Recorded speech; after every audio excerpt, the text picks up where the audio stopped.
कहते हैं कुछ कहानियां सिर्फ सुनी नहीं जाती। यह कहानी है एक ऐसे राजा की जिसके पास सत्ता थी, शक्ति थी, पर शांति नहीं थी। कभी इस महल में 7 रानियां थीं। आज सिर्फ खामोशी है। दुनिया ने सोचा वो रानियां थी, पर सच कुछ और था।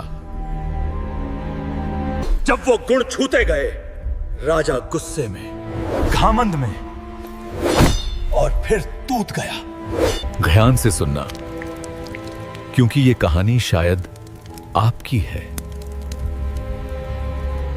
महाराज, चलिए शुरू करते हैं इस महागाथा को।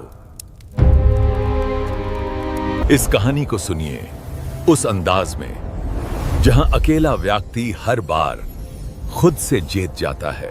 प्यारे दोस्तों, आज की कहानी बहुत ही अनोखी और बहुत मजेदार है। ये कहानी है एक राजा जिसकी 7 रानियां थीं। वह रानियां अपने अपने गुणों में निपुण थी। आखिर राजा क्यों बर्बाद हुआ अपनी 7 रानियों के होते हुए? दोस्तों, आज की कहानी वाकई बहुत ज्ञानवर्धक और बहुत मजेदार है। पूरी कहानी को समझने के लिए कहानी को अंत तक देखना आपको यकीनन बहुत मजा आएगा। तो चलिए कहानी को शुरू करते हैं। राजदरबार उस दिन भी वैसा ही था जैसा हर दिन होता था। भव्य, विस्तृत, सुव्यवस्थित।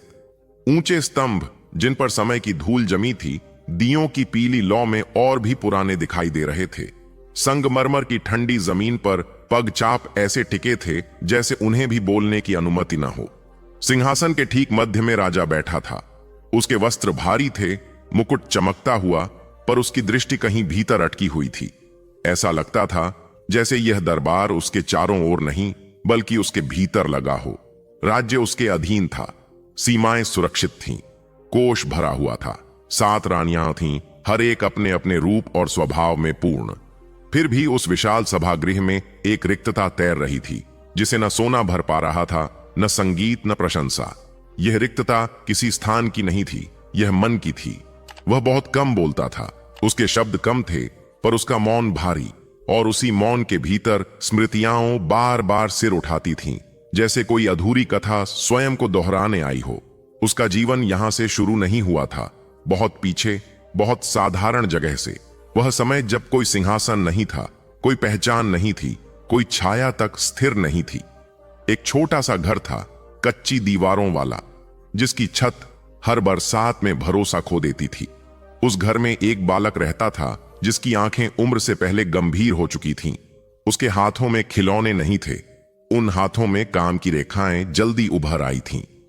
बचपन उसके लिए कोई उत्सव नहीं था, बचपन उसके लिए एक जिम्मेदारी थी जो बिना पूछे दे दी गई थी। सुबह बहुत जल्दी होती थी और रात बहुत देर से आती थी। जब दूसरे बच्चे मिट्टी में आकृतियां बनाते थे, वह मिट्टी ढोता था। जब वे हंसते थे, वह चुप रहता था, और जब वे चुप होते थे, तब भी उसके भीतर शोर चलता रहता था। गरीबी केवल साधनों की कमी नहीं होती, गरीबी दृष्टि की कमी होती है। लोग देखना बंद कर देते हैं। वे तुम्हें नाम से नहीं, स्थिति से पहचानते हैं। वह बालक भी वैसा ही पहचाना जाता था, किसी का बेटा नहीं, किसी का सपना नहीं, बस एक बोझ जो अपने साथ चल रहा था।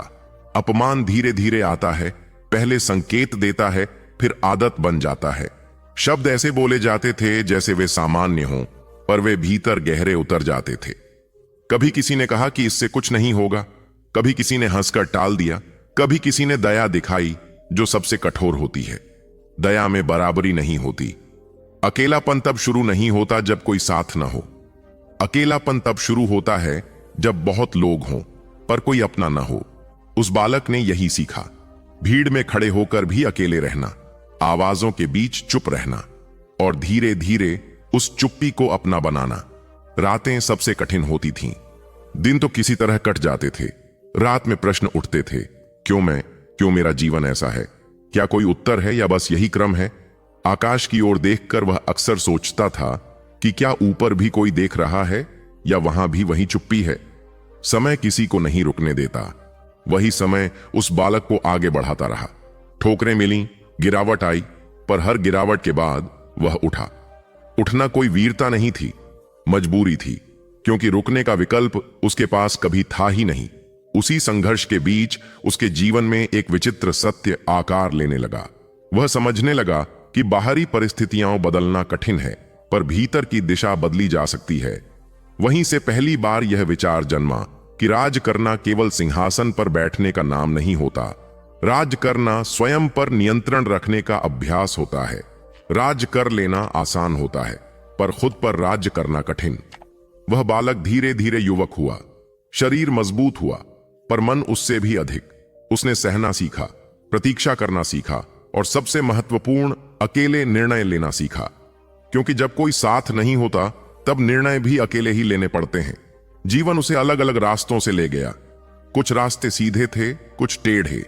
हर रास्ते ने कुछ छीना और कुछ दिया। छीना निश्चिंतता, दिया स्पष्टता। वह अब जानने लगा था कि हर महागाथा शून्य से ही शुरू होती है। शून्य से, जहां कुछ नहीं होता, पर संभावना सब कुछ बनने की होती है। समय बीता। वही बालक जिसे कभी किसी ने देखा तक नहीं था, धीरे धीरे लोगों की दृष्टि में आने लगा। उसके शब्दों में स्थिरता थी, उसके कर्मों में निरंतरता। वह स्वयं को आगे नहीं रखता था, पर परिस्थितियां उसे आगे ले आती थीं। और एक दिन वही जीवन जो उसे लगातार पीछे धकेलता रहा था, अचानक उसे एक ऐसे मोड़ पर ले आया जहां से वापसी संभव नहीं थी। राज्य, सत्ता, जिम्मेदारी, सिंहासन उसे नहीं बुला रहा था, परिस्थितियां बुला रही थीं। उसने स्वीकार किया, पर गर्व से नहीं, कर्तव्य से। क्योंकि जिसने अभाव देखा हो, वह वैभव को कभी हल्के में नहीं लेता। आज जब वह राजा था, उसके चारों ओर 7 रानियां थीं। हर एक उसके जीवन के किसी न किसी पक्ष का प्रतिबिंब थी। कोई उसे स्थिर करती थी, कोई प्रश्न पूछती थी, कोई मौन समझती थी। पर फिर भी निर्णय के क्षण में वह अकेला ही होता था, क्योंकि राजा होने का अर्थ यही है, सबके बीच रहकर भी अकेले खड़े रहना। राज दरबार में बैठे हुए वह यह सब भीतर महसूस करता था। दियों की लौ हिलती थी, जैसे समय की सांस चल रही हो। उसके चेहरे पर कोई भाव नहीं था, पर उसके भीतर एक लंबी यात्रा चल रही थी। वह जानता था कि यह कथा यहीं समाप्त नहीं होती। जो कुछ उसने जिया था, वह केवल भूमिका थी। असली परीक्षा अब भी शेष थी, क्योंकि जीवन में सबसे कठिन युद्ध बाहरी नहीं होते, वे भीतर होते हैं। और जो भीतर जीत ले, वही बाहर टिक पाता है। उस मौन के बीच, बिना किसी घोषणा के, बिना किसी संकेत के, यह स्पष्ट था कि आगे का मार्ग और भी कठिन होने वाला है, और वही मार्ग उसकी पहचान को पूर्ण करेगा। उसके बाद समय तेज नहीं हुआ, बल्कि और गहरा हो गया। दिन वही थे, रातें वही थीं, पर हर क्षण में अब एक भार जुड़ गया था। ऐसा भार जो दिखाई नहीं देता, पर सांसों में उतर आता है। राजा अब सिंहासन पर बैठते हुए भी स्थिर नहीं रहता था। उसका शरीर वहां होता, पर उसका मन लगातार राज्य के भीतर घूमता रहता। खेतों में, गलियों में, सीमाओं पर, और उन चेहरों में जो उससे उम्मीद लगाए बैठे थे। धीरे धीरे राज्य में एक अजीब सी हलचल महसूस होने लगी। बाहर से सब शांत दिखता था, पर भीतर कहीं कुछ टूट रहा था, जैसे धरती के नीचे कोई दरार बन रही हो जो अभी दिखाई नहीं देती, पर एक दिन जरूर सतह तक आएगी। राजा यह समझ रहा था, क्योंकि जिसने जीवन में टूटने की आहट सुनी हो, वह खामोशी से धोखा नहीं खाता। प्रजा में असंतोष नहीं था, पर थकान थी। वर्षों की मेहनत, सूखा, करों का बोझ और भविष्य की अनिश्चितता, यह सब एक साथ जमा हो रहा था। दरबार में आंकड़े रखे जाते थे, योजनाएं बनती थीं, पर राजा जानता था कि संख्याएं कभी मनुष्य का पूरा सत्य नहीं बताती। मनुष्य का सत्य उसकी आंखों में होता है, उसकी चाल में और उसकी चुप्पी में। वह पहली बार भेष बदलकर राज्य के भीतर गया। कोई घोषणा नहीं, कोई साथ नहीं, केवल साधारण वस्त्र और वही पुरानी दृष्टि जो बचपन से उसके साथ थी। गलियों में चलते हुए उसे फिर वही गंध आई, मिट्टी, पसीना, चिंता। उसे लगा जैसे वह अपने ही अतीत में चल रहा हो। बस फर्क यह था कि अब लोग उसे पहचान नहीं रहे थे।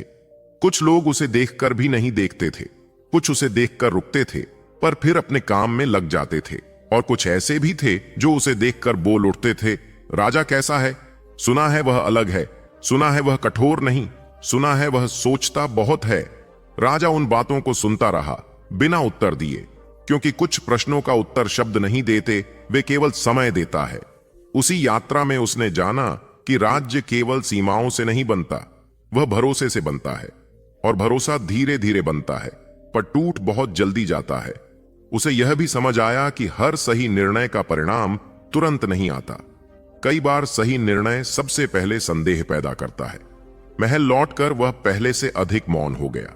सातों रानियां यह बदलाव महसूस कर रही थीं। वे अब पहले की तरह प्रश्न नहीं पूछती थीं, वे प्रतीक्षा करने लगी थीं। प्रतीक्षा भी एक प्रकार का संवाद होती है जो बिना शब्दों के चलता है। पर राजा जानता था कि यह मौन स्थायी नहीं रहेगा, कोई न कोई तूफान आएगा, क्योंकि जीवन कभी लंबे समय तक संतुलन में नहीं रहता। और वह तूफान आया। सीमाओं से समाचार आया कि पड़ोसी राज्य ने अपनी सेनाएं आगे बढ़ा दी हैं। कोई सीधी घोषणा नहीं, पर संकेत स्पष्ट थे। यह शक्ति का प्रदर्शन था, डर पैदा करने की कोशिश। दरबार में फिर वही आवाजें उठीं, युद्ध, कठोरता, तत्काल उत्तर। राजा ने सब सुना। इस बार उसके भीतर का द्वंद्व पहले से अधिक तीखा था, क्योंकि यह निर्णय केवल नीति का नहीं था, यह उसकी आत्मा का था। युद्ध उसे नया नहीं था। उसने जीवन में छोटे छोटे युद्ध बचपन से लड़े थे, भूख से, अपमान से, अकेलेपन से। पर यह युद्ध अलग था। यहां हार का अर्थ केवल उसकी नहीं, हजारों लोगों की हार होती, और जीत भी रक्त से सनी होती। उस रात वह सो नहीं सका। महल के गलियारों में चलता रहा, दियों की लौ उसे देखती रही। हर कदम के साथ उसके भीतर एक प्रश्न उठता रहा, क्या शक्ति दिखाना आवश्यक है या संयम? क्या डर से शांति आती है या समझ से? और हर प्रश्न के बाद वही पुरानी स्मृति उभरती रही, शून्य। वह स्थान जहां से वह उठा था। उसे याद आया कि जब उसके पास कुछ नहीं था, तब उसने किसी के भय से नहीं, बल्कि अपनी जिजीविषा से आगे बढ़ना सीखा था। और उसी क्षण उसके भीतर एक निर्णय आकार लेने लगा। यह निर्णय सरल नहीं था, न ही सुरक्षित, पर वह सच्चा था। उसने युद्ध की तैयारी का आदेश दिया, पर युद्ध का नहीं। उसने सीमाओं पर सेनाएं भेजी, पर हमला करने के लिए नहीं, बल्कि दृढ़ता दिखाने के लिए। उसने संदेश भेजा, सीधा, स्पष्ट, बिना धमकी के। यह संदेश शक्ति का नहीं, आत्मविश्वास का था। यह कहना कि हम तैयार हैं, पर आतुर नहीं। दरबार में यह निर्णय फिर चर्चा का विषय बना। कुछ ने इसे संतुलन कहा, कुछ ने इसे जोखिम। राजा जानता था कि हर संतुलन जोखिम ही होता है, क्योंकि जो बीच का मार्ग चुनता है वह दोनों ओर से निशाने पर होता है। इसी बीच महल के भीतर भी परिवर्तन हो रहा था। सातों रानियां अब केवल दर्शक नहीं थीं, उनके बीच भी मतभेद थे, दृष्टियां अलग थीं। कोई चाहती थी कि राजा कठोर बने, कोई चाहती थी कि वह और भी करुणा दिखाए। राजा सब सुनता था, पर किसी एक में नहीं बंधता था, क्योंकि वह समझ चुका था कि निर्णय साझा नहीं किए जाते, केवल परिणाम साझा होते हैं। समय बीतता गया, सीमाओं पर तनाव बना रहा, पर युद्ध नहीं हुआ। पड़ोसी राज्य ने पीछे हटना शुरू किया। यह जीत नहीं थी, पर हार भी नहीं। यह एक संदेश था कि शक्ति का प्रदर्शन बिना रक्त के भी हो सकता है। राज्य में धीरे धीरे एक नई अनुभूति फैलने लगी। लोग कहने लगे कि राजा अलग है, वह जल्दी नहीं करता, पर जब करता है तो सोच समझकर। यह प्रशंसा नहीं थी, यह स्वीकार था, और स्वीकार सबसे दुर्लभ होता है। पर हर स्वीकार के साथ एक नया अकेलापन भी आता है, क्योंकि जब लोग आपको समझने लगते हैं, तब वे आपसे अपेक्षा भी करने लगते हैं, और अपेक्षाएं बोझ बन जाती हैं। राजा यह महसूस कर रहा था।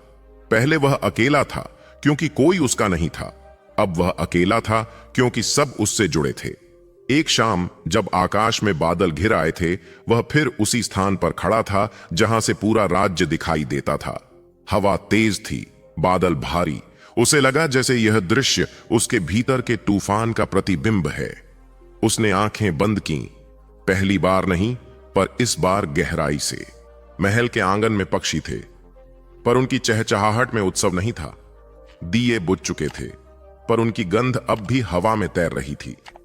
ऐसा लगता था जैसे रात ने अपने प्रश्न छोड़ दिए हों और सुबह उत्तर देने से इनकार कर रही हो। राजा बहुत पहले जाग चुका था। वह अपने कक्ष में नहीं था, वह उस विशाल सभागृह में खड़ा था जहां सिंहासन रखा था। सिंहासन खाली था। यह कोई औपचारिक दृश्य नहीं था, न कोई नाटकीय क्षण। यह बस एक सच्चाई थी। राजा वहां खड़ा था और सिंहासन उससे कुछ दूरी पर। पहली बार उसने उसे बाहर से देखा। पहली बार उसने यह अनुभव किया कि सिंहासन केवल बैठने की जगह नहीं होता, वह दूरी भी बनाता है। जितना ऊंचा सिंहासन उतनी गहरी दूरी। वह वहीं खड़ा रहा काफी देर तक। उसे लगा जैसे उसका पूरा जीवन उस खाली सिंहासन और उसके बीच फैला हुआ है। बचपन की भूख, युवावस्था का संघर्ष, सत्ता की जिम्मेदारी, 7 रानियों के मौन, प्रजा की उम्मीदें, सब कुछ उस दूरी में समाया हुआ था। वह बैठा नहीं, उसने बैठने का आग्रह भी नहीं किया। उस दिन पहली बार उसने स्वयं से यह प्रश्न किया कि क्या वह राजा बना है या राजा बनते बनते कहीं खो गया है। सत्ता उसे मिली थी, पर क्या उसने स्वयं को खो दिया था? यह प्रश्न सरल नहीं था।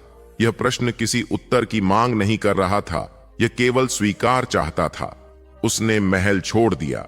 बिना किसी सूचना के, बिना किसी शोर के वह उन पुराने मार्गों पर चला गया जहां कभी उसने अकेले चलना सीखा था।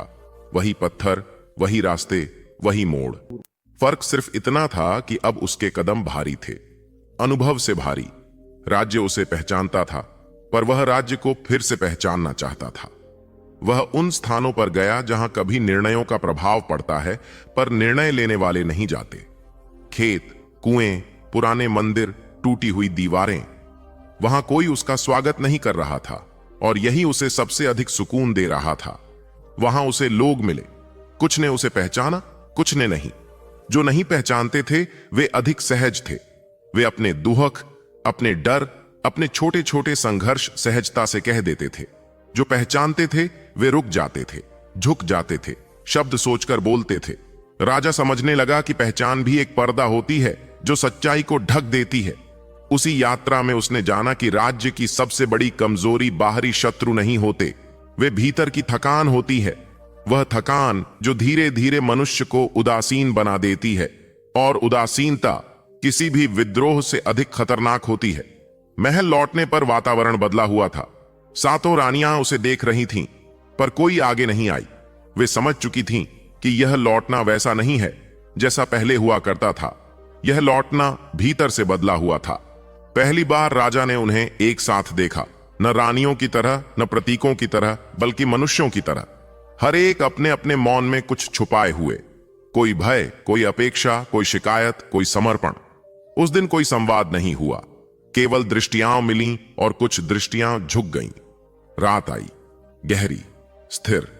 राजा अपने कक्ष में बैठा रहा। उसने दीपक जलाया नहीं। अंधेरे में बैठकर उसने जाना कि अंधेरा हमेशा विरोधी नहीं होता। कई बार अंधेरा ही वह स्थान होता है जहां स्पष्टता जन्म लेती है। उसे यह स्वीकार करना पड़ा कि सत्ता ने उसे बहुत कुछ दिया, पर बहुत कुछ लिया भी।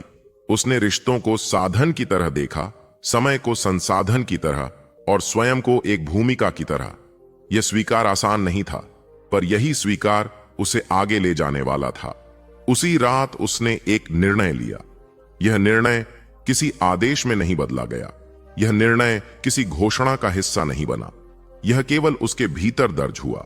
उसने तय किया कि अब वह केवल शासन नहीं करेगा, वह स्वयं को भी देखेगा। वह निर्णयों के साथ साथ उनके प्रभाव को भी जिएगा। अगले दिनों में राज्य ने यह बदलाव महसूस किया, पर समझ नहीं पाया। राजा पहले जैसा ही था, पर फिर भी अलग। वह अब कम आदेश देता था, पर अधिक उपस्थित रहता था। वह सुनता था, पर प्रतिक्रिया तुरंत नहीं देता था। यह ठहराव लोगों को असहज करता था, क्योंकि लोग गति के आदी होते हैं, गहराई के नहीं। 7 रानियों के साथ उसका संबंध भी बदलने लगा। अब वह उनसे कुछ अपेक्षा नहीं करता था, न समझने की, न सहमति की। और यही परिवर्तन सबसे बड़ा था, क्योंकि जहां अपेक्षा समाप्त होती है, वहां संबंध अपने वास्तविक रूप में आने लगते हैं। कुछ रानियां इस दूरी से परेशान हुईं, कुछ ने इसे शांति माना और कुछ ने इसे अवसर। राजा ने किसी को रोका नहीं, क्योंकि उसने सीख लिया था कि हर व्यक्ति को अपनी यात्रा स्वयं करनी होती है। राज्य में एक नई समस्या उभरने लगी। यह न तो युद्ध थी, न अकाल। यह असमंजस था। लोग समझ नहीं पा रहे थे कि यह राजा किस दिशा में जा रहा है, और जब लोग दिशा नहीं समझ पाते, तब वे भय की ओर झुकते हैं। राजा यह देख रहा था, और फिर भी उसने जल्दी नहीं की। क्योंकि उसने अपने जीवन से यह सीखा था कि हर उत्तर तत्काल नहीं दिया जाता। कुछ प्रश्न समय मांगते हैं, और समय केवल वही दे सकता है जो स्वयं अधीर ना हो। एक दिन वह फिर उसी सभागृह में खड़ा था। सिंहासन फिर सामने था। इस बार वह बैठा, पर यह बैठना अलग था। यह बैठना अधिकार का नहीं था, यह बैठना जिम्मेदारी का भी नहीं था, यह बैठना स्वीकृति का था। उस क्षण उसे यह स्पष्ट हो गया कि राजा बनने की प्रक्रिया कभी समाप्त नहीं होती। यह कोई स्थिति नहीं, यह एक सतत अभ्यास है, और जो इस अभ्यास से भागता है वही वास्तव में सत्ता से डरता है। उसने अपनी आंखें बंद की, एक गहरी सांस ली। आगे का मार्ग अब और भी कठिन होने वाला था, क्योंकि अब संघर्ष बाहर से नहीं आने वाला था। अब संघर्ष उन लोगों से आएगा जो सबसे पास हैं, और वही संघर्ष सबसे कठिन होते हैं। उस दिन के बाद राज्य ने शांति देखी, पर वह शांति स्थिर नहीं थी। वह किसी बड़े परिवर्तन से पहले की शांति थी, जैसे आकाश तूफान से पहले शांत हो जाता है। और कहीं ना कहीं उस शांत आकाश के नीचे यह स्पष्ट था कि राजा की यात्रा अब एक नए चरण में प्रवेश कर चुकी है, ऐसे चरण में जहां सिंहासन से अधिक परीक्षा स्वयं की होने वाली थी। उस समय राज्य के ऊपर जो बादल छाए थे वे केवल आकाश के नहीं थे, वे मन के थे, निर्णयों के थे, और उन रास्तों के थे जिन पर चलने से पहले कोई राजा 100 बार भीतर झांकता है। युद्ध की आहट नगाड़ों से नहीं आई थी, वह आई थी सूचनाओं से, चुप्पी से, और उन निगाहों से जो दरबार में अब सीधे आंखों में नहीं देखती थीं। राज्य की सीमाएं शांत थीं, पर यह शांति धोखे जैसी थी, जैसे नदी बहुत शांत होकर बह रही हो पर भीतर धार तेज हो। राजा इसे समझ रहा था। उसने जीवन में बहुत पहले सीख लिया था कि सबसे बड़ा संकट वही होता है जो शोर नहीं करता। युद्ध की रणनीति बनाना आसान होता है, नक्शे फैलाए जाते हैं, सेनाओं की संख्या गिनी जाती है, अस्त्र शस्त्र देखे जाते हैं, और संभावनाओं के आधार पर योजनाएं बनाई जाती हैं। पर स्वयं की रणनीति बनाना कठिन होता है। यह तय करना कि भय से लड़ना है या उसे सुनना है, यह तय करना कि अहंकार बोल रहा है या विवेक, यही असली युद्ध होता है। राजा देर रात तक सभा कक्ष में बैठा रहता। सामने विशाल मानचित्र फैला होता, जिस पर नदियां, पर्वत, सीमाएं अंकित थीं, पर उसकी दृष्टि रेखाओं पर नहीं टिकती थी। वह उन रिक्त स्थानों को देखता था जहां कोई रेखा नहीं होती, पर वही सबसे निर्णायक होते हैं। जैसे मन में वे स्थान जहां शब्द नहीं होते, पर निर्णय वहीं से जन्म लेते हैं। उसे स्मरण था कि बचपन में जब वह डरता था तब कोई योजना नहीं होती थी, तब केवल एक ही रास्ता होता था, अगला कदम। न आगे का विचार, न पीछे का पश्चाताप। वही सरलता उसे तब बचा ले गई थी। अब वही सरलता उसे फिर बुला रही थी, पर सत्ता की परतें उसे ढक चुकी थीं। दरबार में सेनापति दृढ़ स्वर में बोलते थे, आक्रमण से पहले आक्रमण। मंत्री गणनाएं रखते थे, हानि न्यूनतम होगी। पर राजा जानता था कि युद्ध में हानि कभी न्यूनतम नहीं होती, वह केवल गिनी जाती है, महसूस नहीं की जाती। और जो महसूस करता है वही उसका बोझ उठाता है। उसके भीतर एक द्वंद्व लगातार चलता रहता। यदि वह युद्ध से पीछे हटता है तो उसे कायर कहा जाएगा, यदि वह आगे बढ़ता है तो उसे क्रूर। इतिहास हमेशा परिणाम लिखता है, प्रक्रिया नहीं। पर राजा प्रक्रिया में जी रहा था। रातों में उसे नींद कम आती थी। वह जागता रहता और जागते हुए अपने भीतर उतरता जाता। उसे स्पष्ट दिखाई देने लगा था कि यह युद्ध केवल सीमाओं के लिए नहीं है, यह युद्ध उसके भीतर उस राजा और उस मनुष्य के बीच है जो अभी भी वही है जो कभी भूखा सोया था। उसने पहली बार यह स्वीकार किया कि युद्ध की सबसे बड़ी रणनीति समय होती है। जो समय को समझ लेता है वह तलवार के बिना भी जीत सकता है, और जो समय से आगे निकलने की कोशिश करता है वह अपनी ही गति से कट जाता है। राजा ने आदेश दिए, पर वे आदेश अपेक्षित नहीं थे। सेनाएं आगे बढ़ी, पर सीमा लांघने के लिए नहीं। रसद भेजी गई, पर युद्ध के लिए नहीं, बल्कि लंबे ठहराव के लिए। यह रणनीति कई लोगों को समझ नहीं आई, पर राजा को समझ आ गया था कि सामने वाला केवल उसकी शक्ति नहीं परख रहा, बल्कि उसके धैर्य को भी। युद्ध की तैयारी में एक अजीब सा मौन था। सैनिक अभ्यास कर रहे थे, पर उनमें उत्साह नहीं था। यह उत्साह की कमी नहीं थी, यह गंभीरता थी। राजा ने यह देखा और संतोष महसूस किया, क्योंकि जो युद्ध को उत्सव समझ लेता है वह बहुत कुछ खो देता है। इसी बीच राज्य के भीतर अफवाहें फैलने लगीं। लोग पूछने लगे कि राजा क्या चाहता है, क्या वह युद्ध से डरता है या वह किसी गुप्त चाल में लगा है। राजा इन प्रश्नों से अनजान नहीं था, पर उसने उत्तर देने की जल्दबाजी नहीं की। उसने सीखा था कि हर प्रश्न का उत्तर दिया जाए यह आवश्यक नहीं। कुछ प्रश्न स्वयं थक कर गिर जाते हैं। एक दिन वह अकेले उस स्थान पर गया जहां कभी पुराना किला था। टूटी दीवारें, जंग लगे द्वार और समय की मार। वहां खड़े होकर उसे यह समझ आया कि हर युद्ध अंततः खंडहर में बदल जाता है। चाहे जीत किसी की भी हो, पत्थर दोनों ओर टूटते हैं। वह देर तक वहां खड़ा रहा। हवा तेज थी और उसी हवा में उसे अपने भीतर की आवाज स्पष्ट सुनाई दी। यह आवाज आदेश नहीं दे रही थी, यह केवल पूछ रही थी, क्या तुम तैयार हो परिणाम उठाने के लिए? युद्ध की रणनीति धीरे धीरे आकार ले रही थी, पर उससे पहले राजा ने स्वयं की रणनीति बना ली थी। उसने तय कर लिया था कि वह भय से निर्णय नहीं लेगा। वह न तो प्रशंसा के लिए लड़ेगा, न इतिहास के लिए। वह केवल इस प्रश्न के उत्तर के लिए लड़ेगा, क्या यह आवश्यक है? सीमाओं पर एक छोटी झड़प हुई, कोई बड़ी नहीं, पर संकेत देने के लिए पर्याप्त। दरबार में फिर शोर उठा। अब युद्ध टाला नहीं जा सकता था। राजा ने यह स्वीकार किया, पर स्वीकार के साथ एक स्पष्टता भी आई। अब द्वंद्व समाप्त हो चुका था। उस रात उसने सिंहासन पर बैठकर नहीं, बल्कि धरती पर बैठकर निर्णय लिया। यह कोई प्रतीकात्मक दृश्य नहीं था, यह केवल उसका अपना तरीका था, स्वयं को याद दिलाने का कि वह कहां से आया है। अगली सुबह आदेश निकले, स्पष्ट, सीमित, बिना आवेग के। युद्ध होगा पर उद्देश्य सीमित रहेगा। विनाश नहीं, संतुलन, दमन नहीं, रक्षा। यह आदर्श लग सकता था, पर राजा जानता था कि आदर्श के बिना युद्ध केवल हिंसा होता है। सातों रानियों ने यह बदलाव देखा। कुछ ने मौन रखा, कुछ ने भय छुपाया, कुछ ने गर्व। पर राजा अब उनके भावों में उलझ नहीं रहा था। उसने यह सीख लिया था कि युद्ध के समय भावनाएं दिशा नहीं देती, वे केवल शक्ति देती हैं। दिशा विवेक देता है। युद्ध शुरू हुआ, धीरे, नियंत्रित। यह कोई त्वरित विजय नहीं थी। दिन बीते, रातें बदलीं, दोनों ओर से क्षति हुई। राजा हर सूचना के साथ भीतर उतरता गया। हर मारे गए सैनिक के साथ उसका मन भारी होता गया। पर उसने अपने निर्णय से मुंह नहीं मोड़ा, क्योंकि वह जानता था कि युद्ध से भागना कायरता नहीं, पर युद्ध में सत्य से भागना अवश्य है। एक निर्णायक मोड़ आया। सामने वाला राज्य पीछे हटने को तैयार था, पर शर्तों के साथ। शर्तें आसान नहीं थीं। दरबार ने कहा, अब दबाओ, यह अवसर है।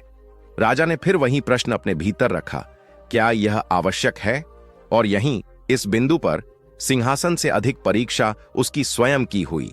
यदि वह आगे बढ़ता तो उसे अपार विजय मिलती। इतिहास उसके पक्ष में लिखा जाता, पर वह जानता था कि उस विजय की कीमत बहुत अधिक होगी, न केवल रक्त में बल्कि उसकी आत्मा में भी। उसने समझौता चुना, सीमा सुरक्षित हुई, युद्ध रुका। यह निर्णय तुरंत समझा नहीं गया। कुछ ने इसे अधूरी जीत कहा, कुछ ने इसे अवसर गंवाना, पर समय ने धीरे धीरे इसका अर्थ स्पष्ट किया। राज्य स्थिर रहा, प्रजा सुरक्षित रही, और सबसे महत्वपूर्ण, राजा स्वयं से नहीं टूटा। युद्ध समाप्त हुआ, पर राजा की परीक्षा नहीं, क्योंकि उसने जान लिया था कि हर युद्ध बाहर नहीं होता।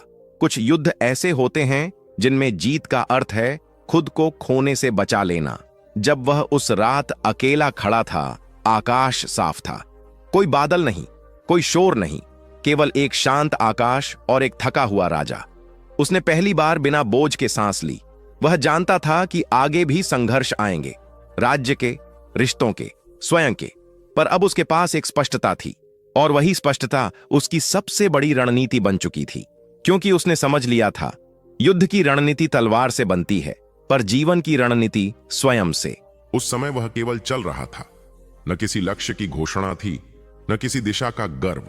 बस कदम थे जो एक के बाद एक धरती पर पड़ते जा रहे थे, और उनके साथ एक मन था जो पहली बार अपने ही बोझ को पहचान रहा था।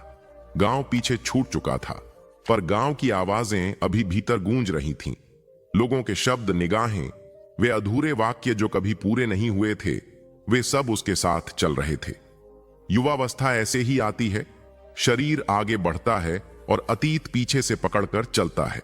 उसने रास्ते में कई बार रुककर सांस ली। थकान केवल पैरों में नहीं थी, थकान इस निर्णय में थी कि अब लौटना नहीं है। लौटना आसान होता है, जाना कठिन, और कठिन वही चुनता है जिसे भीतर कुछ बदलना होता है। उसे याद था कि बचपन में जब वह भूखा होता था तब भी उसने कभी मांगने के लिए हाथ नहीं फैलाया था। उसी आदत ने अब उसे आगे बढ़ा दिया था। यह आदत नहीं थी, यह उसका स्वभाव बन चुका था। दिन चढ़ता गया, धूप तीखी हुई, रास्ता लंबा होता चला गया। वह किसी से पूछता नहीं था कि आगे क्या है, क्योंकि वह जानता था कि यदि उसने पूछा तो कोई ना कोई उसे रोकने की कोशिश करेगा, कुछ डर से, कुछ दया से और कुछ अपने अनुभव के नाम पर हर अनुभव सबके लिए समान नहीं होता। उसका अनुभव उसे चलने के लिए कह रहा था। रात आई तो उसने किसी सराय की तलाश नहीं की। वह नदी के किनारे बैठ गया। पानी बह रहा था, न रुकता हुआ न किसी दिशा की चिंता करता हुआ। उसे लगा जैसे यह नदी उससे कुछ कह रही है, जैसे कह रही हो कि बहना ही जीवन है, ठहरना केवल एक भ्रम। उसने पहली बार उस रात आंखें बंद की और भीतर उतरने की कोशिश की। भीतर कोई शांति नहीं थी, भीतर प्रश्न थे, बहुत सारे, पर उसने उन्हें रोकने की कोशिश नहीं की। उसने उन्हें बहने दिया, ठीक वैसे ही जैसे नदी बह रही थी। अगले दिन उसका शरीर और कठोर हो गया, पैरों में छाले पड़ चुके थे, पर मन पहले से अधिक स्पष्ट था। युवावस्था का यही सत्य होता है, शरीर टूटता है और मन बनता है। रास्ते में उसे कई लोग मिले, कुछ ने उसे काम दिया, कुछ ने उसे भोजन और कुछ ने उसे केवल देखा। हर मुलाकात उसे कुछ सिखा रही थी। कोई उसे बताता था कि जीवन कितना कठोर हो सकता है और कोई यह कि मनुष्य कितना सरल भी हो सकता है। वह कुछ समय एक आश्रम में रुका। वहां कोई उसे नहीं जानता था, न उसके अतीत को न उसके भविष्य को। वहां वह केवल एक युवा था जो सुबह उठता, काम करता और रात को मौन में बैठ जाता। उस मौन में उसने पहली बार अनुशासन को जाना। अनुशासन किसी नियम से नहीं आता, वह स्वयं के प्रति ईमानदार होने से आता है। उसे समझ आने लगा कि शक्ति केवल बाहरी नहीं होती, शक्ति वह भी होती है जो मन को स्थिर रखे। आश्रम से आगे बढ़ते समय उसके भीतर कोई पछतावा नहीं था, केवल कृतज्ञता थी।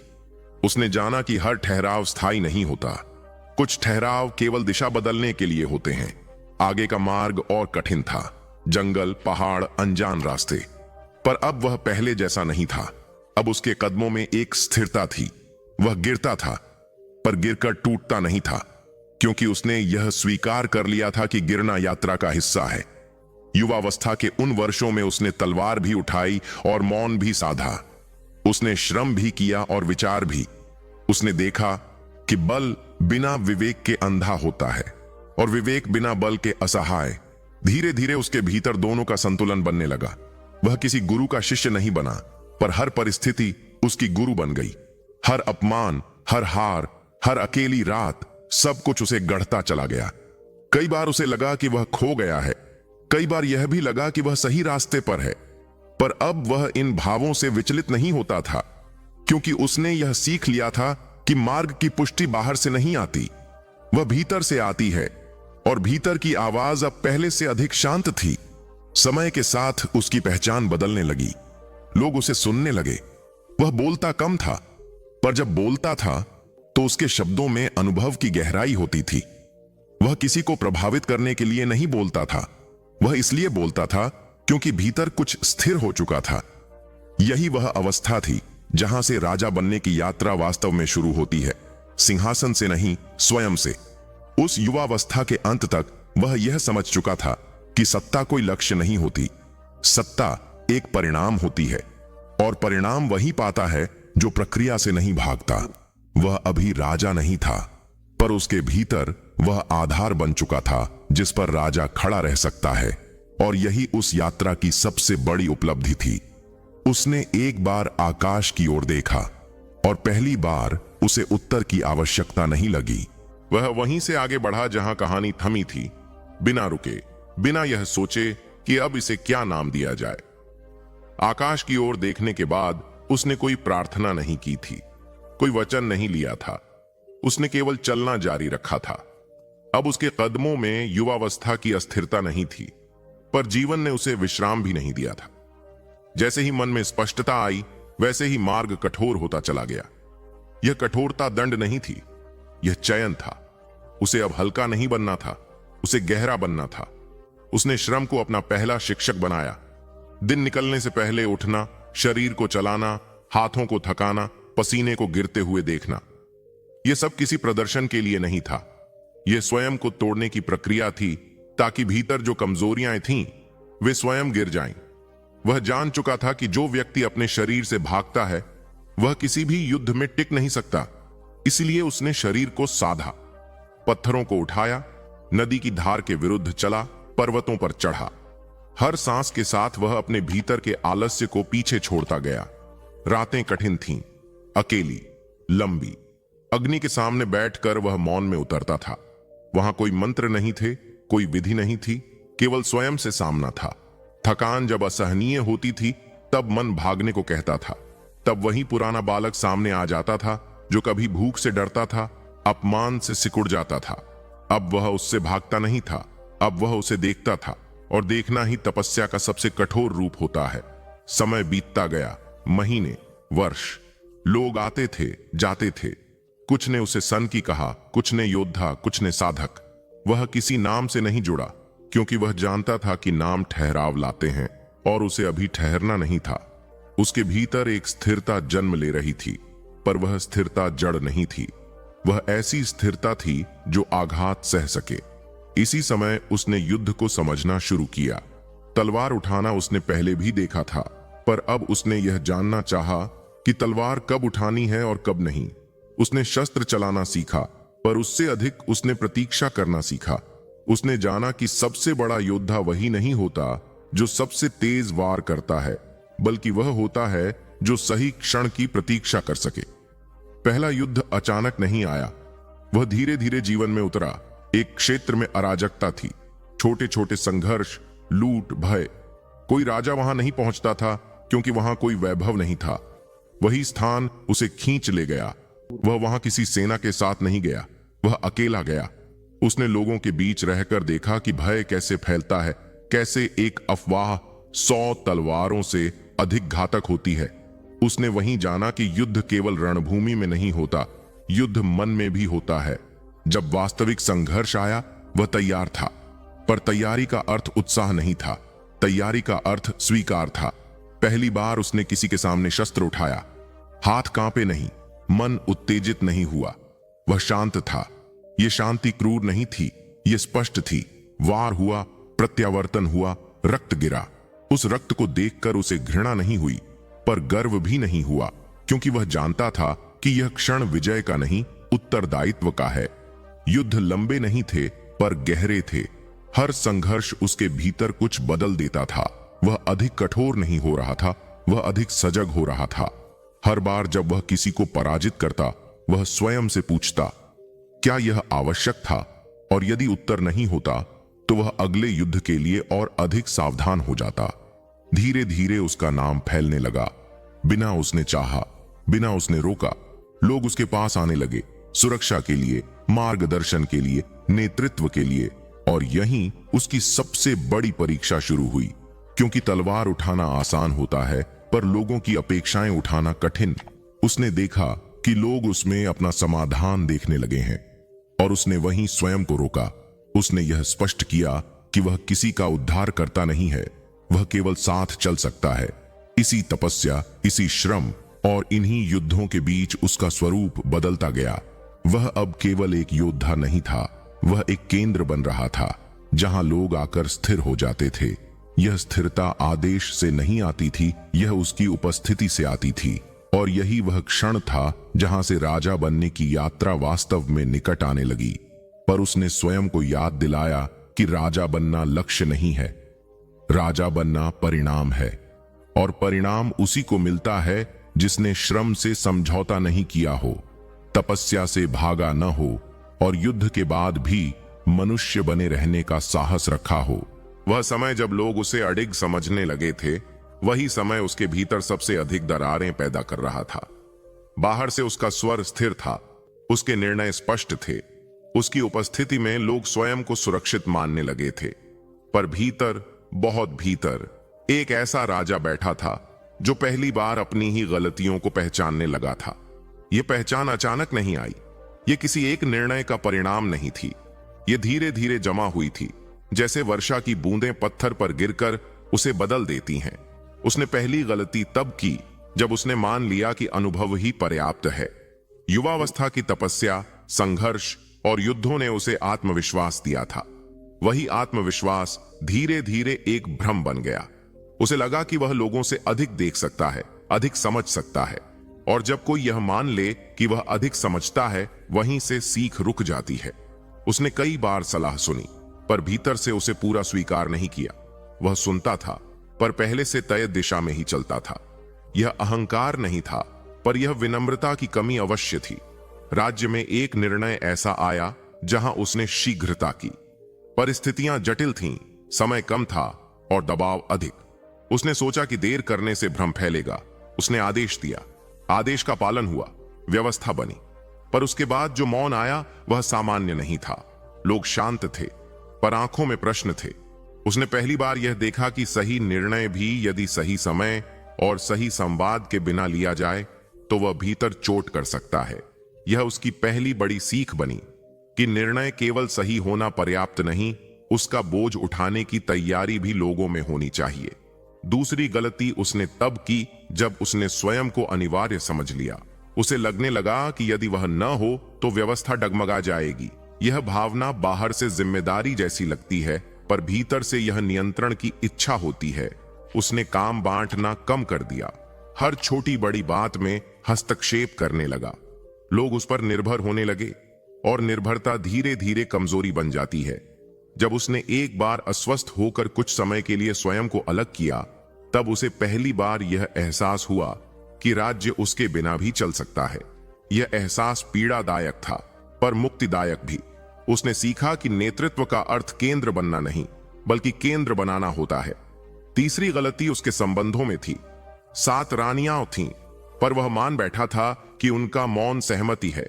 वह भूल गया था कि मौन कई बार थकान भी होता है। उसने उनके भावों को सुना नहीं, केवल उनकी उपस्थिति को स्वीकार किया। धीरे धीरे दूरी बढ़ी। कोई टकराव नहीं हुआ, कोई शोर नहीं हुआ, पर संबंधों में वह ऊष्मा नहीं रही जो कभी थी। एक दिन उसने स्वयं को उसी महल में सबसे अधिक अकेला पाया जहां कभी उसने सुरक्षा महसूस की थी। वहीं उसने सीखा कि संबंधों में शासन नहीं चलता, वहां केवल संवेदना चलती है। एक और भूल उसने युद्ध के बाद की। विजय के पश्चात उसने राहत ली, पर आत्ममंथन नहीं किया। उसे लगा कि संघर्ष समाप्त हो गया है, पर संघर्ष कभी समाप्त नहीं होता, वह केवल रूप बदलता है। युद्ध के बाद के घावों को उसने समय पर नहीं देखा, न सैनिकों के, न प्रजा के, न अपने भीतर के। जब वर्षों बाद वे घाव सामने आए, तब उन्हें भरना अधिक कठिन हो गया। यह उसकी सबसे गहरी सीख बनी कि युद्ध के बाद का मौन युद्ध से भी अधिक ध्यान मांगता है। धीरे धीरे उसने यह स्वीकार करना शुरू किया कि राजा होना गलतियों से मुक्त होना नहीं है। राजा होना गलतियों को पहचानने और उनसे सीखने का साहस रखना है। उसने अपने निर्णयों की समीक्षा शुरू की, न सार्वजनिक रूप से, न किसी सभा में, अकेले, मौन में, कई बार रातों को जागकर, कई बार दिन में चलते हुए। उसने यह भी सीखा कि हर गलती सुधार की मांग नहीं करती। कुछ गलतियां स्वीकार की जाती है, कुछ घाव भरे नहीं जाते, वे स्मरण बनकर रहते हैं ताकि भविष्य में वही भूल न दोहराई जाए। उसने अपने भीतर उस युवा योद्धा को फिर से देखा जो हर बार जीत के बाद भी स्वयं से प्रश्न करता था। उसने उस दृष्टि को फिर अपनाया। समय के साथ उसका शासन बदलने लगा। वह कम बोलने लगा, पर जब बोलता तो स्पष्ट। वह कम आदेश देने लगा, पर अधिक सुनने लगा। उसने अपने चारों ओर ऐसे लोग खड़े किए जो उससे सहमत न हो, क्योंकि उसने समझ लिया था कि हां में शक्ति नहीं होती, शक्ति प्रश्न में होती है। सबसे बड़ी सीख उसे तब मिली जब उसने यह स्वीकार किया कि वह भी भयभीत होता है। उसने यह भय दबाया नहीं, उसने उसे देखा, और देखना ही उसे छोटा कर देता है। उसने समझ लिया कि जो राजा अपने भय को पहचान लेता है, वह दूसरों के भय से खेलने की आवश्यकता नहीं महसूस करता। उसकी गलतियां उसके पतन का कारण नहीं बनी, वे उसकी परिपक्वता का आधार बनी, क्योंकि उसने उनसे भागा नहीं, उसने उन्हें ढका नहीं।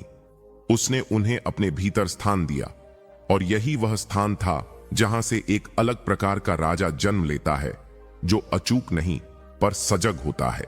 रानियों के 7 गुण। वह रानी कभी भी किसी उत्सव की तरह नहीं आई। उसके आगमन की कोई तिथि याद नहीं रखी गई, क्योंकि वह किसी दिन विशेष पर नहीं आई थी। वह धीरे धीरे राज्य में उतरी थी, ठीक वैसे ही जैसे सुबह की धूप उतरती है, बिना शोर किए, बिना यह बताए कि अब दिन शुरू हो चुका है। लोग उसके आने को समझ ही नहीं पाए। उन्हें लगा जैसे राज्य वैसा ही है जैसा कल था, पर वास्तव में वही क्षण था जब राज्य ने पहली बार ठहरना सीखा। उसका स्वभाव गति के विरुद्ध था, पर जड़ता के नहीं। वह कभी राजा के निर्णयों के बीच नहीं आती थी, वह निर्णयों के पहले बैठ जाती थी। जब राजा कुछ तय करने को होता, वह पहले ही वहां होती, मौन में, स्थिरता में। उसकी आंखों में किसी प्रकार की जल्दी नहीं थी, जैसे समय उसके भीतर बहता हो और वह समय से डरती ना हो। राजा को यह बात असहज करती थी। उसे लगता था कि शक्ति का अर्थ है तुरंत प्रतिक्रिया देना, तुरंत परिणाम पाना, तुरंत आगे बढ़ना। और वह रानी जैसे हर बार उसके हाथ को थाम लेती थी, ठीक उस क्षण जब वह आगे बढ़ने वाला होता। वह राजा से कभी यह नहीं कहती थी कि रुको, वह बस इतना कहती थी कि देखो। और देखना सबसे कठिन होता है, क्योंकि देखने में समय लगता है। राजा को देखने की आदत नहीं थी। उसने संघर्ष में जीकर यह सीखा था कि अवसर आते ही पकड़ लेने चाहिए, क्योंकि जीवन बहुत कम अवसर देता है। पर यह रानी जानती थी कि हर अवसर फल नहीं देता, कुछ केवल परीक्षा होते हैं। वह जानती थी कि जो बीज समय से पहले खोद लिया जाए, वह कभी वृक्ष नहीं बनता। राजा कई बार उससे चिढ़ जाता था। उसे लगता था कि यह रानी उसे कमजोर बना रही है। दरबार में जब निर्णयों पर चर्चा होती, राजा भीतर से अस्थिर हो जाता। उसे लगता था कि यदि वह अभी निर्णय नहीं लेगा तो लोग उसे अनिर्णायक समझेंगे, और यह भय धीरे धीरे उसे तेज करता गया। वह निर्णय जल्दी लेने लगा, वह परिणाम जल्दी चाहता था, और हर बार जब वह जल्दबाजी करता, यह रानी चुप हो जाती। वह विरोध नहीं करती थी, वह केवल पीछे हट जाती थी, और राजा को लगता था कि उसने जीत ली है। पर धैर्य कभी लड़ता नहीं है, वह बस चला जाता है। राज्य में पहली बार छोटे छोटे दरारें दिखने लगीं। फैसले सही थे, पर समय गलत था। आदेश स्पष्ट थे, पर मन तैयार नहीं थे। लोग पालन तो कर रहे थे, पर भीतर से जुड़ नहीं पा रहे थे। राजा को यह तुरंत दिखाई नहीं दिया, क्योंकि जो तेज चलता है वह पीछे गिरती चीजों को नहीं देख पाता, और जब उसे दिखा तब तक बहुत देर हो चुकी थी। एक दिन उसने महसूस किया कि वह निर्णय ले रहा है, पर निर्णय उसके भीतर टिक नहीं रहे। हर रात उसके मन में वही प्रश्न लौट आता, क्या यह सही था? और हर बार उत्तर नहीं मिलता। पहले ऐसा नहीं होता था। पहले जब वह किसी निर्णय पर पहुंचता था तो भीतर एक शांति आती थी। अब वह शांति गायब थी। उसी क्षण पहली बार उसे उस रानी की अनुपस्थिति महसूस हुई। वह कहीं गई नहीं थी, वह बस साथ नहीं थी।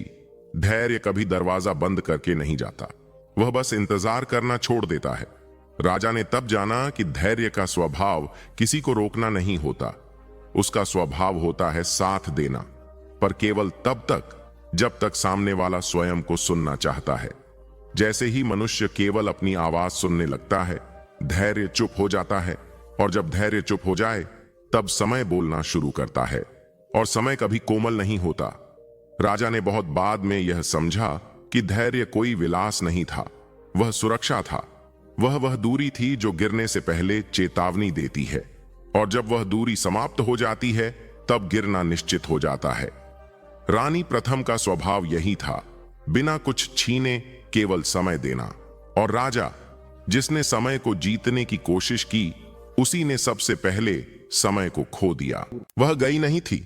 यह बात राजा को बहुत देर बाद समझ आई। धैर्य कभी जाने की घोषणा नहीं करता, वह बस प्रतीक्षा करना छोड़ देता है, और वही छोड़ देना सबसे गहरी अनुपस्थिति बन जाता है।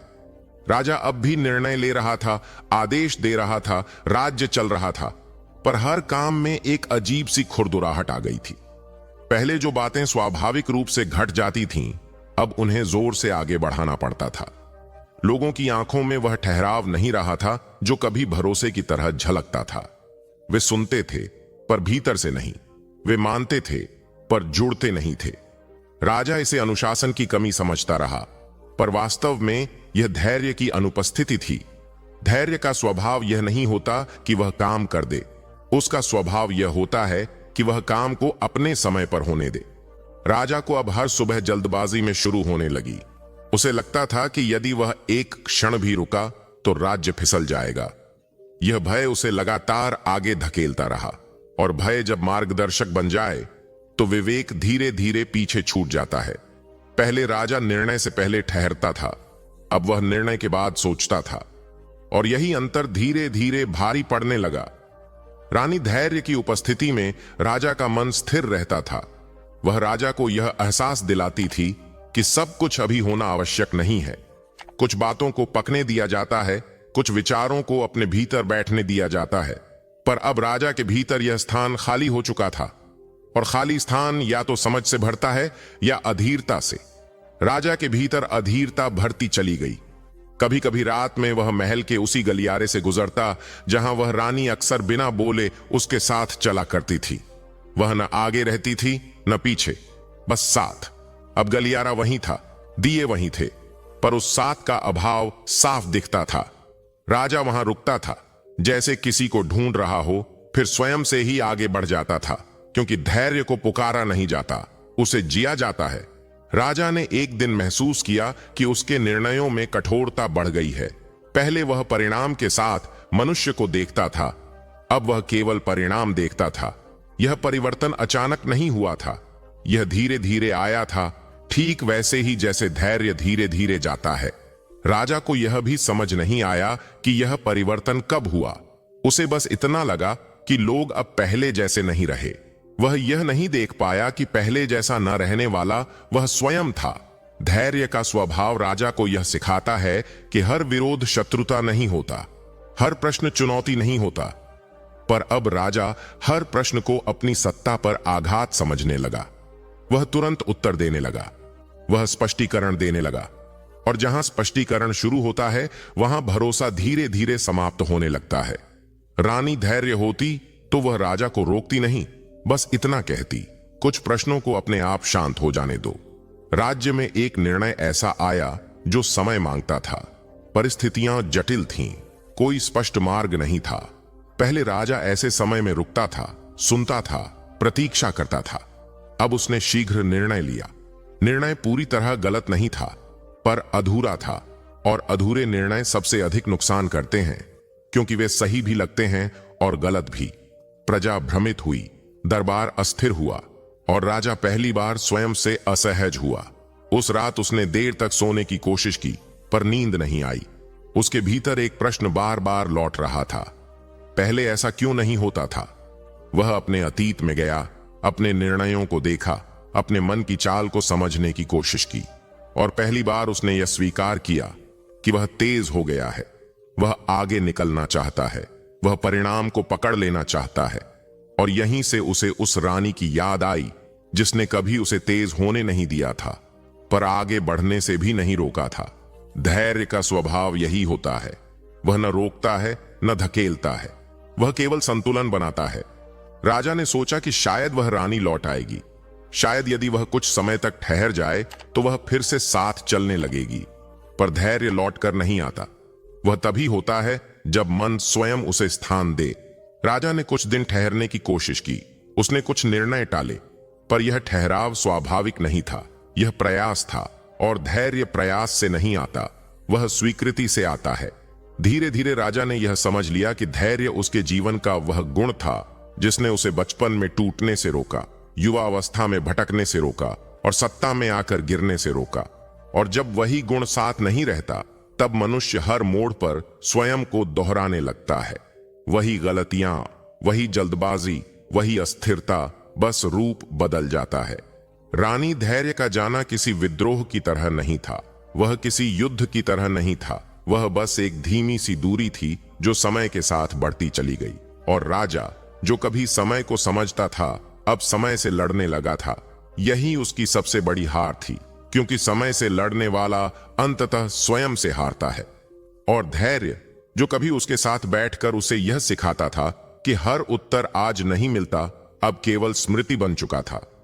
राजा ने तब जाना कि धैर्य कोई सजावट नहीं था, वह राज्य की नींव था, और नींव के बिना महल खड़ा तो रहता है पर भीतर से हिलता रहता है। ठीक उसी समय जब राजा को लगा कि उसने धैर्य की कमी को अपने परिश्रम से भर लिया है, उसी समय दूसरी रानी का प्रवेश हुआ। उसका आगमन किसी सांझ की तरह नहीं था, वह किसी दोपहर की तरह आई थी, तेज, उजली और सबकी नजरों में। उसके आने की घोषणा हुई, दरबार सजा, लोग एक दूसरे से कहने लगे कि यह रानी अलग है, और सच में वह अलग थी। उसकी चाल में आत्मविश्वास था, उसकी आंखों में चुनौती, और उसके स्वर में वह दृढ़ता थी जो पहले सुनाई नहीं देती थी। यह रानी स्वयं को छुपाकर नहीं रखती थी, वह जहां जाती वहां अपनी उपस्थिति छोड़ जाती। उसका स्वभाव था अहंकार, पर वह प्रारंभ में क्रूप नहीं था। वह गरिमा के वस्त्र पहनकर आया था, वह सम्मान के नाम पर आया था। वह राजा से कहती थी कि वह कौन है, वह उसे याद दिलाती थी कि उसने कितने युद्ध जीते हैं, कितने निर्णय सही लिए हैं, कितने लोग उसके नाम से भय और विश्वास दोनों महसूस करते हैं। राजा को यह सब सुनना अच्छा लगता था। लंबे समय से वह स्वयं से प्रश्न कर रहा था, स्वयं को संदेह में रख रहा था। यह रानी उन प्रश्नों पर मरहम रखती थी। वह राजा को थामती नहीं थी, वह उसे ऊंचा उठाती थी। कम से कम ऐसा प्रतीत होता था। राजा ने पहली बार स्वयं को दर्पण में अधिक देर तक देखा। उसे अपना मुकुट भारी नहीं लगा, उसे लगा कि यह मुकुट उसने कमाया है। अहंकार का स्वभाव यही होता है, वह सत्य नहीं बोलता, वह केवल चयनित सत्य बोलता है। रानी अहंकार राजा के साथ दरबार में बैठती थी। वह मौन नहीं रहती थी, वह संकेतों से बोलती थी। जब कोई दरबारी प्रश्न करता, उसकी दृष्टि राजा को यह याद दिला देती कि प्रश्न पूछने वाला कौन है और उत्तर देने वाला कौन। धीरे धीरे राजा ने प्रश्नों को चुनौती की तरह देखना शुरू किया। पहले वह प्रश्नों को अवसर मानता था, अब उसे लगने लगा कि प्रश्न उसके अधिकार को कम करते हैं। राज्य में व्यवस्था अभी भी थी, पर वातावरण बदल रहा था। लोग पहले राजा की ओर देखकर सहज होते थे, अब सतर्क होने लगे थे। यह सतर्कता भय से नहीं थी, यह दूरी से थी। अहंकार का पहला प्रभाव यही होता है, वह मनुष्यों के बीच अदृश्य दूरी बना देता है। राजा को यह दूरी दिखाई नहीं दी, क्योंकि अहंकार हमेशा ऊपर की ओर देखता है, नीचे की ओर नहीं। रानी अहंकार का स्वभाव था कि वह तुलना कराती थी। वह कहती थी, देखो तुम औरों से अलग हो। वह कहती थी, जो तुम्हारे पास है वह सबके पास नहीं, और तुलना जहां आती है वहां समानता समाप्त हो जाती है। राजा अब स्वयं को दूसरों से अलग देखने लगा। यह अलगाव पहले उसकी साधना का परिणाम था, अब उसके अहंकार। पहले वह अलग था क्योंकि उसने अधिक सहा था, अब वह अलग था क्योंकि उसे लगता था कि वह अधिक है। यही वह मोड़ था जहां अहंकार ने अपनी जड़ें गहराई में उतारनी शुरू की। एक दिन दरबार में एक पुराना सेनापति बोला। उसके शब्द कठोर नहीं थे पर सच्चे थे। उसने राजा के एक निर्णय पर शंका व्यक्त की। पहले राजा ऐसे शब्दों पर रुकता था, सोचता था। अब उसने तुरंत उत्तर दिया। उत्तर सही था, पर स्वर में तीखापन था। दरबार चुप हो गया। सेनापति ने सिर झुका लिया, और उसी क्षण अहंकार मुस्कुराया। राजा ने इसे अनुशासन समझा। वह नहीं जानता था कि यह भय की शुरुआत है। अहंकार का स्वभाव यही होता है, वह प्रशंसा को अपना भोजन बनाता है और आलोचना को शत्रु। धीरे धीरे राजा के चारों ओर वही लोग रहने लगे जो उससे सहमत थे। जो असहमत थे वे या तो चुप हो गए या दूर हो गए। राजा को लगा कि राज्य शांत हो गया है, पर यह शांति कृत्रिम थी। यह उस तालाब जैसी थी जिसमें पानी स्थिर हो जाता है क्योंकि बहाव बंद हो गया हो। रानी अहंकार राजा को यह एहसास दिलाती थी कि वह अनिवार्य है, कि उसके बिना सब बिखर जाएगा, और यही सबसे बड़ा झूठ होता है। राजा ने स्वयं को अपरिहार्य मान लिया। उसने काम बांटना कम कर दिया। उसे लगता था कि कोई भी उतना सक्षम नहीं जितना वह स्वयं है। यह विचार उसके भीतर सुरक्षा की तरह नहीं, नियंत्रण की तरह बैठ गया, और जहां नियंत्रण आता है वहां भरोसा समाप्त होने लगता है। उस रात राजा अकेला बैठा था, पर अकेलापन उसे नहीं चुभ रहा था, क्योंकि अहंकार अकेलेपन को भी विशेष बना देता है। उसने सोचा, शायद यही राजा होना है, ऊपर होना, अलग होना। उसे यह नहीं दिखा कि यह ऊंचाई उसे दूसरों से नहीं, स्वयं से दूर कर रही है। रानी अहंकार अभी उसके साथ थी, पूरी तरह मुस्कुराती हुई, और यही उसका सबसे खतरनाक रूप था। उसके बाद अहंकार और भी सहज हो गया। अब उसे अपने अस्तित्व को सिद्ध करने की आवश्यकता नहीं थी, क्योंकि राजा ने स्वयं उसके लिए स्थान बना दिया था। वह अब किसी रानी की तरह नहीं, बल्कि राजा की आदत की तरह रहने लगा था। जैसे सांस लेते समय हवा की उपस्थिति पर ध्यान नहीं दिया जाता, वैसे ही राजा अब अहंकार की उपस्थिति को प्रश्न नहीं करता था। वह उसके निर्णयों में घुल चुका था, उसके शब्दों में उतर चुका था, उसकी दृष्टि में बस चुका था। राजा जब दरबार में प्रवेश करता तो अब उसका सिर पहले से थोड़ा ऊंचा रहता। यह ऊंचाई शारीरिक नहीं थी, यह भाव की थी। पहले वह लोगों को देखता था, अब वह लोगों के ऊपर से देखता था। अंतर सूक्ष्म था, पर प्रभाव गहरा। दरबार में मौन बढ़ने लगा। वह मौन धैर्य का नहीं था, वह भय का था। लोग बोलते कम थे, सोचते ज्यादा थे, और जो बहुत सोचने लगते हैं वे सच बोलना छोड़ देते हैं। अहंकार का स्वभाव यही होता है कि वह राजा को यह विश्वास दिला देता है कि विरोध उसकी गरिमा के विरुद्ध है। राजा अब यह मानने लगा था कि जो उसके निर्णयों पर प्रश्न करता है वह राज्य की स्थिरता पर प्रश्न कर रहा है। यह भ्रम बहुत खतरनाक होता है, क्योंकि यहां से सत्ता और सत्य अलग दिशाओं में चलने लगते हैं। सत्य चुप हो जाता है और सत्ता स्वयं से बातें करने लगती है। एक दिन राज्य में एक संकट आया। कोई बाहरी युद्ध नहीं, कोई विद्रोह नहीं, बस एक गलत सूचना जिसे समय रहते सुधारा जा सकता था। कुछ मंत्रियों ने राजा को सावधान किया। उन्होंने कहा कि स्थिति वैसी नहीं है जैसी दिख रही है। राजा ने सुना, पर सुना नहीं। अहंकार ने उसके कानों में फुसफुसाया कि यह डर है, कमजोरी है, अनावश्यक चिंता है। राजा ने वही माना जो उसे पहले से मानना अच्छा लग रहा था। निर्णय लिया गया। निर्णय दृढ़ था, पर निर्णय गलत दिशा में था। जब परिणाम सामने आए तब नुकसान हो चुका था। प्रजा में असंतोष फैला, छोटी छोटी बातें बड़ी होने लगीं। राजा को यह स्वीकार करने में समय लगा कि यह उसकी भूल थी, और अहंकार की सबसे बड़ी चाल यही होती है। वह स्वीकार को टालता है। वह कहता है अभी नहीं, बाद में। वह कहता है परिस्थितियां जिम्मेदार हैं, लोग जिम्मेदार हैं, समय जिम्मेदार है। राजा ने भी यही किया। उसने अपनी भूल को परिस्थितियों पर डाल दिया। उसने स्वयं से नहीं पूछा कि उसने चेतावनी क्यों नहीं सुनी, और जैसे ही उसने यह प्रश्न स्वयं से नहीं पूछा, उसी क्षण अहंकार और गहरा बैठ गया। रानी, अहंकार अब पहले जैसी गरिमामयी नहीं दिखती थी। उसकी मुस्कान में कठोरता आ गई थी। उसके शब्दों में आदेश का स्वर आ गया था। वह राजा को यह जताने लगी थी कि पीछे हटना अपमान है, स्वीकार करना कमजोरी है, और झुकना पतन है। राजा इन बातों को सुनता था, क्योंकि अब वह इन्हें अपनी ही आवाज समझने लगा था। राज्य में एक पुराना विद्वान था। उसने वर्षों तक राज फॉसेट्स के साथ काम किया था। वह बहुत कम बोलता था, पर जब बोलता था तो उसकी बात में समय की गंध होती थी। उसने एक दिन राजा से कहा कि शक्ति तब तक सुंदर है जब तक वह सुन सकती है। राजा ने उसकी बात पर ध्यान नहीं दिया। अहंकार ने मुस्कुराकर कहा कि समय बदल चुका है और पुराने शब्द अब काम नहीं आते। उस दिन के बाद वह विद्वान दरबार में कम दिखाई देने लगा। किसी ने उसे हटाया नहीं था, वह स्वयं हट गया था, क्योंकि सत्य जब स्वयं को अनसुना पाता है तो वह शोर नहीं करता, वह दूरी बना लेता है। और दूरी बनते ही राजा और भी अकेला हो गया। अहंकार अकेलापन नहीं हटाता, वह अकेलेपन को विशेष बना देता है। राजा अब यह मानने लगा था कि उसका अकेलापन उसकी महानता का प्रमाण है। वह सोचता था कि बड़े लोग अकेले ही होते हैं। यह विचार उसे सांत्वना देता था, पर यह सांत्वना झूठी थी, क्योंकि यह उसे मनुष्यों से नहीं, मनुष्यता से दूर कर रही थी। एक रात उसने स्वयं को दर्पण में देखा। दर्पण वहीं था, चेहरा वहीं था, पर दृष्टि बदल चुकी थी। पहले उसकी आंखों में खोज होती थी, अब वहां पुष्टि थी।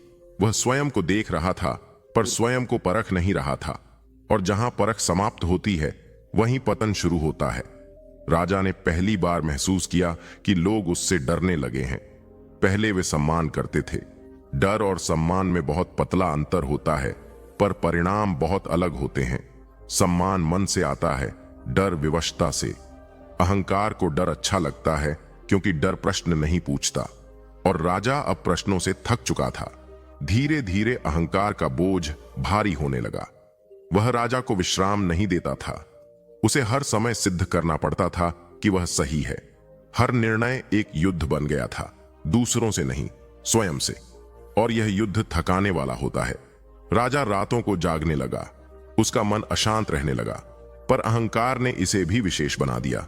उसने कहा, यह महानता की कीमत है, पर कोई भी कीमत हमेशा नहीं चुकाई जा सकती।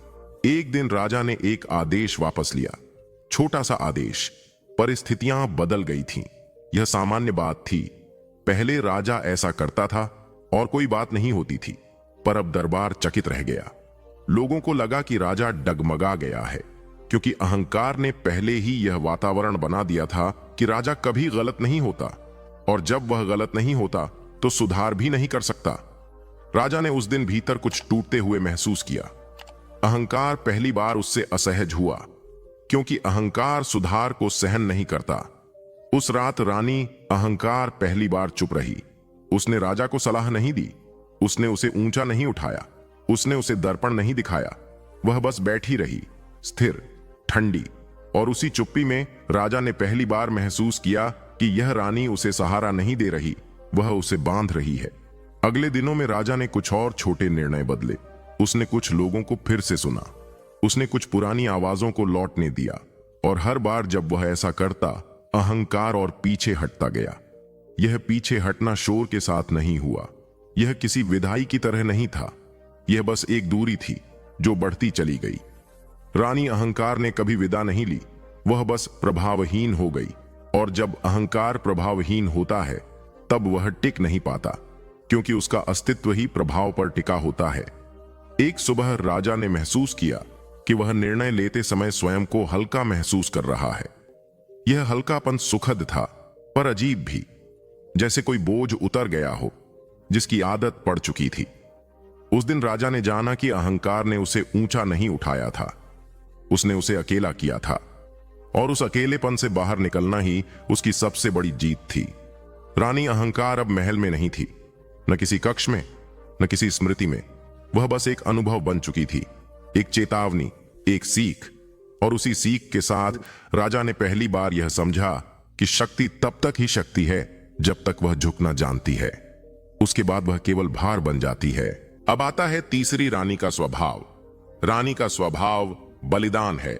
वह रानी किसी घोषणा के साथ नहीं आई थी और न ही किसी उत्सव के साथ। उसके आने का कोई दिन तय नहीं हुआ, कोई घड़ी नहीं बजी। वह उस सुबह आई थी जब राज्य जाग तो रहा था, पर किसी को यह आभास नहीं था कि किसी जागरण की शुरुआत हो रही है। उसके पांव महल की दहलीज पर पड़े तो कोई शोर नहीं उठा, पर दियों की लौ जैसे एक क्षण के लिए ठहर गई। वह आई थी, पर लेने नहीं, देने। उसका स्वभाव किसी चमक का मोहताज नहीं था। वह अपने साथ शोर नहीं लाती थी, वह अपने पीछे परिणाम छोड़ती थी। वह जहां खड़ी होती वहां किसी और के लिए स्थान बन जाता। उसके शब्द कम थे, पर उसके कर्मों में एक ऐसी स्थिरता थी जो आंखों से अधिक मन में उतरती थी।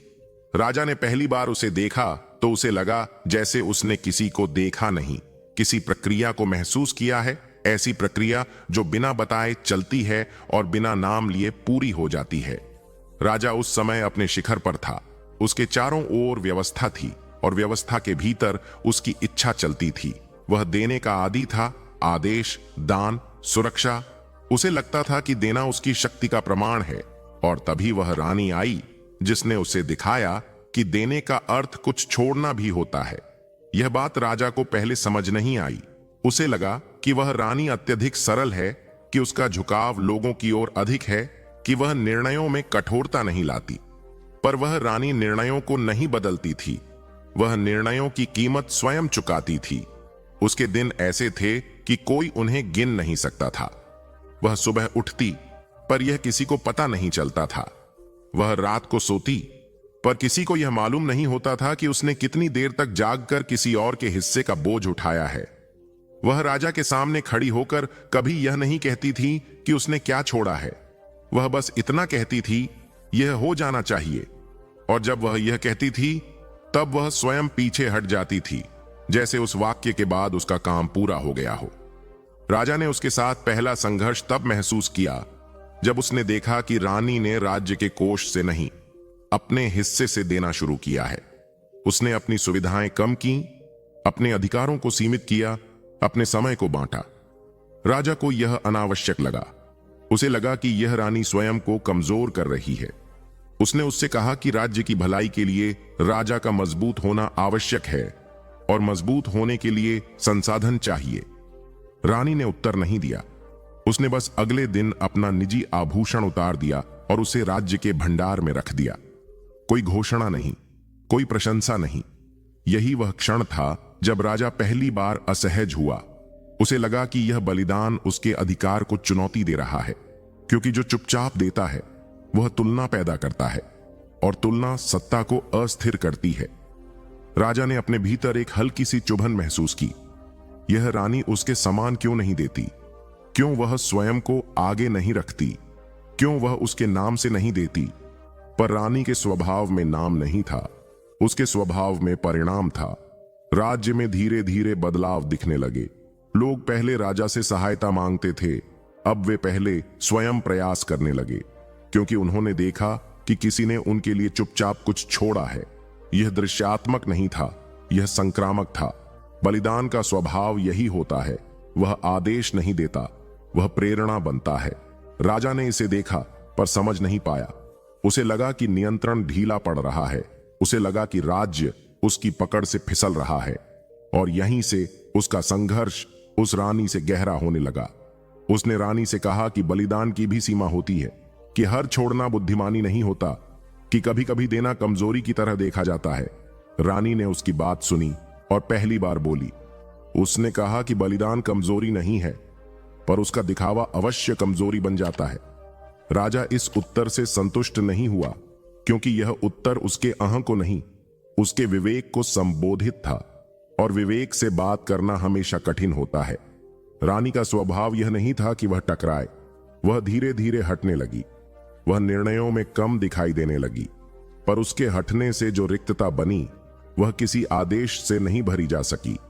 कुछ योजनाएं धीमी पड़ने लगीं, कुछ कार्यों में वह सहजता नहीं रही जो पहले थी। राजा ने इसे अनुशासन की कमी कहा, पर भीतर कहीं वह जानता था कि यह किसी और चीज की कमी है, उस स्वभाव की जो बिना पूछे देता है। एक रात राजा ने देखा कि रानी महल के एक पुराने द्वार से बाहर जा रही है।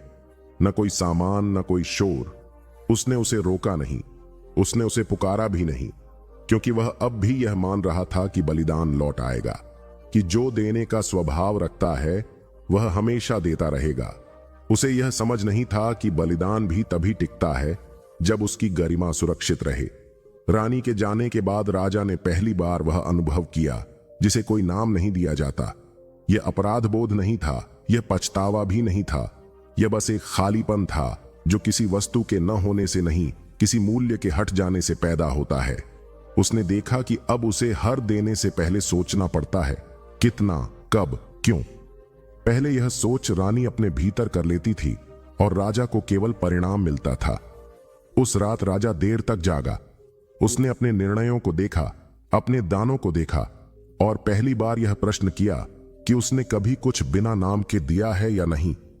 उसे उत्तर नहीं मिला, और उत्तर न मिलना ही इस रानी की पहली बड़ी सीख थी कि बलिदान वह है जो प्रश्न भी अपने ऊपर ले लेता है।